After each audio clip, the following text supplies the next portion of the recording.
Good morning, family. This is Ricky, and welcome to Hope for Today. It is Love Your Enemies Week at Hope for Today.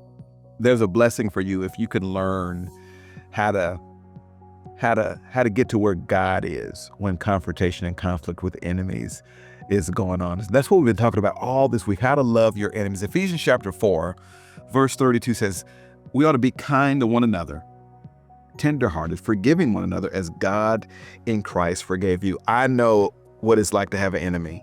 I know what it's like to be betrayed. I know what it's like to be wronged.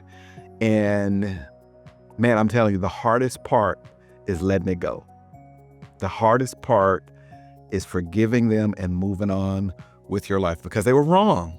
And I'm feeling that. I know you sense that too, but I remember what Nelson Mandela said. Let me find it here. He said, resentment is like drinking poison and then hoping it will kill your enemies.